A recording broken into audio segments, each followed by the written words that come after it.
स्वागत है आप सभी का अपना प्यारा सा YouTube चैनल त्रिशांत एकेडमी में। जैसा कि आप सभी देख रहे हैं कि आपके क्वेश्चंस बहुत ही इम्पोर्टेंट है। हाँ जी, जैसा कि आप देख रहे हैं कि आपका एसएससी सीजल का एग्ज़ाम एकदम नज़दीक आ रहा है और आपके पास टेंशन इतना ज़्यादा है कि पूछिए मत। तो जुड़े रहिए ऐसे ही हमारे त्रिशांत एकेडमी से। और हमने आपको 1 से 20 क्वेश्चंस के क्यूज़ दिए थे, जिसमें आपको मैंने कराया भी वीडियो पे। और अब हम बात करेंगे 21 क्वेश्चन से, क्योंकि मैं आपको 100 क्वेश्चन का सीरीज दे रही हूँ और जो बहुत ही इंपॉर्टेंट क्वेश्चंस हैं। तो क्वेश्चन नंबर 21 देखिए क्या कह रहा है। हवा महल किसके द्वारा बनाया गया था।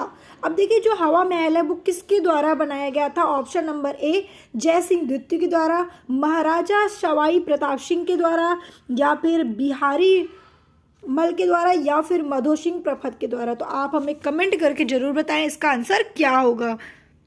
ठीक है, तो आपका आंसर आपको पता चल गया होगा कि आंसर क्या होगा। ऑप्शन नंबर बी महाराजा सवाई प्रताप सिंह, इन्होंने हवा महल को बनाया था।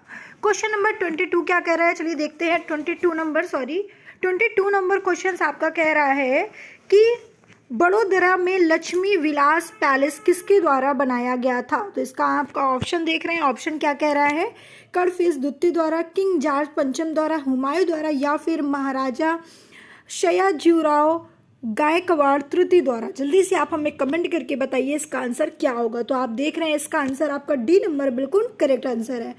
क्वेश्चन नंबर 23 की बात करते हैं। और आपने अभी तक चैनल को सब्सक्राइब नहीं किया तो जल्दी से चैनल को सब्सक्राइब कर बेल आइकन का बटन ऑन कर दीजिए। तो क्वेश्चन नंबर 23 कह रहा है शकुंतला किस चित्रकार की प्रसिद्ध कृति है। रविन्द्रनाथ टैगोर की, नंदलाल बोस की, अमृता शेर गिल की, या राजा रवि वर्मा की। तो आपको बताना है 23 का आंसर क्या होगा। डी नंबर बिल्कुल करेक्ट है, राजा रवि वर्मा।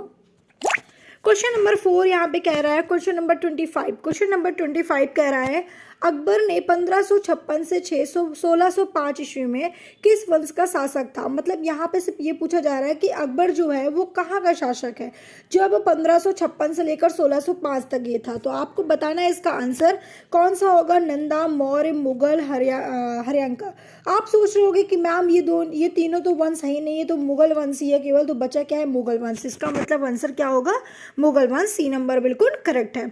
क्वेश्चन नंबर 26 कह रहा है सती प्रथा को प्रतिबंधित करने के लिए किस वर्ष विनिमय किया गया था। मतलब कि जो सती प्रथा चला था, आप जानते हैं सती प्रथा क्या होता है।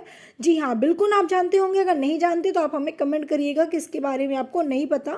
हम आपको फुल डिटेल्स की एक वीडियो बनाएंगे। सती प्रथा जो होता है प्रतिबंधित करने के लिए किस वर्ष में विनिमय किया गया था। 1814 में, 1852 में, 1837 में, या फिर 1829 में। तो 26 की अगर बात करते हैं तो 1829 बिल्कुल करेक्ट आंसर है। ठीक है, क्वेश्चन नंबर 27 क्या कह रहा है। 27 की अगर बात करें तो पहला भारतीय उपग्रह आर्यभट्ट लॉन्च किया गया था। कब लॉन्च किया गया था। 1972, 1975, 1977, 1979 में। तो आपको बताना है कि भैया जो आपका पहला उपग्रह मतलब कि सैटेलाइट आर्यभट्ट लॉन्च किया गया था वो कब किया गया था। तो आपको बताना है बी नंबर 1975 में। ठीक है, क्वेश्चन नंबर 28 की अगर बात करते हैं। 28 कह रहा है कि नागपुर में 1923 में क्या सत्याग्रह आयोजित किया गया था। नमक सत्याग्रह। आप कहोगे मैम लगा दीजिए, बस यही आंसर लगा दीजिए। नहीं, व्यक्तिगत सत्याग्रह, या फिर अगर हम बात करें रॉड सत्याग्रह या ध्वज सत्याग्रह। देखिए यहाँ पे किसकी बात की जा रही है। नागपुर में जो 1923 में सत्याग्रह लगाया गया था वो कौन सा था। ठीक है, कौन सा सत्याग्रह था। तो 28 नंबर का आंसर क्या होगा भैया, डी नंबर होगा, ध्वज सत्याग्रह। ठीक है, जैसे ही सत्याग्रह का नाम सुना होगा तो कुछ लोगों के दिमाग में तो आ गया होगा कि भाई नमक सत्याग्रह। ठीक है, लेकिन ये नहीं होगा भैया। 28 का क्या होगा, ध्वज सत्याग्रह। आते हैं क्वेश्चन नंबर 29 पे। 29 नंबर कह रहा है कि पुलकेशिन सेकंड का सबसे बड़ा शासक है। बादामी एवं चालुक्य, कल्याणी के चालुक्य, या कांची के पल्लव, या फिर आपका पल्लव, या फिर तमिलनाडु के चोलस। ठीक है, तो आपका आंसर क्या होगा 29 का अगर बात करते हैं तो आपका ए नंबर बिल्कुल करेक्ट आंसर है। ठीक है, क्वेश्चन नंबर 30 पे डिस्कशन करते हैं। क्वेश्चन नंबर 13 कह रहा है गौतम बुद्ध के शिक्षक कौन थे। पाणिनि, अलारा कालामा, कपिला, या आपका होगा क्या हाँ ठीक है, इसको शुरू कर दो। ठीक है, या फिर आपका डी नंबर क्या होगा भैया, जल्दी से बताइए, जल्दी से बताइए क्या होगा इसका। तो यहाँ पे क्या आंसर होगा आपका क्वेश्चन नंबर 30 का बी नंबर बिल्कुल सही है, अलारा कलामा। ठीक है, चलिए क्वेश्चन नंबर 31 क्या कह रहा है। क्वेश्चन नंबर 31 यहाँ पे है कि हार्यंग वंश के संस्थापक बिंबिसार का पुत्र कौन था? ठीक है, बिंबिसार का पुत्र कौन था? तो उदयन या फिर अज्ञातशत्रु, शिशुनाग या फिर आपका है कलाशोक। तो आपको बताना है कमेंट करके इसका आंसर क्या होगा। तो बी नंबर बिल्कुल करेक्ट है, अजातशत्रु। ठीक है, क्वेश्चन नंबर 32 पे अगर हम डिस्कशन करते हैं, क्वेश्चन नंबर 32 कह रहा है किस शासक ने एलोरा में कैलाश का मंदिर बनवाया था? अमोघ वर्षा, गोविंदा थर्ड, कृष्ण फर्स्ट या दंतिक दुर्ग। तो आपको बताना है 32 का जो आंसर होगा वो आपका क्या होगा? BSc number Krishna first. ठीक है, चलिए नेक्स्ट क्वेश्चन पे डिस्कशन करते हैं। नेक्स्ट क्वेश्चन यहाँ पे कह रहा है कि हिंदू एक वैकल्पिक इतिहास नामक एक पुस्तक लिखी गई थी। ठीक है, कौन सी पुस्तक थी आपको कमेंट करके बताना है। शोभा डी, BR अम्बेडकर, वेंडी डोनिगर या फिर सलमान रुश्दी। तो आपको कमेंट करके बताना है इसका आंसर क्या होगा। 30 ठीक है, आपका जो आपका 33 का है उसका सी नंबर बिल्कुल करेक्ट आंसर है। ठीक है, इसका बिल्कुल करेक्ट आंसर है वेंडी आपका क्या होगा? डोनिगर। ठीक है, चलिए क्वेश्चन नंबर 34 कह रहा है तराइन की दूसरी लड़ाई में किसकी हार हुई थी? अब आप सोच रहे होगे कि भैया ये तराइन का युद्ध है, सभी लोग जानते हो। तो आप मुझे बताइए पहले तराइन का युद्ध कब हुआ था और तराइन का युद्ध जो हुआ था किनके किनके बीच में हुआ था? तो जल्दी से बताइए क्या हुआ था, कब हुआ था, किसके साथ हुआ था? ठीक है, तो भैया यहाँ पे जो तराइन का पूछा गया है कि तराइन का युद्ध किनके किनके बीच में हुआ था और किसको हराया गया था। ठीक है, दूसरा युद्ध की बात की जा रही है। मोहम्मद गौरी हारे थे या पृथ्वीराज चौहान हारे थे या फिर भैया आपका जयचंद्र या शेरशाह सूरी। तो आप कहोगे मैम यहाँ पे जो आंसर आपके दिमाग में चल रहा है वो भैया पृथ्वीराज चौहान। पृथ्वीराज चौहान क्या थे भैया? ये हार गए थे। ठीक है, यही आंसर होगा, जल्दी से कमेंट करके बताइए। हाँ जी, यही आंसर होगा। पृथ्वीराज चौहान जब मोहम्मद गौरी से लड़ाई किए थे तो वहाँ पे भैया आपका क्या था, आपके जो जयचंद्र जी थे उन्होंने साथ नहीं दिया था और ये हार गए थे दूसरी लड़ाई में।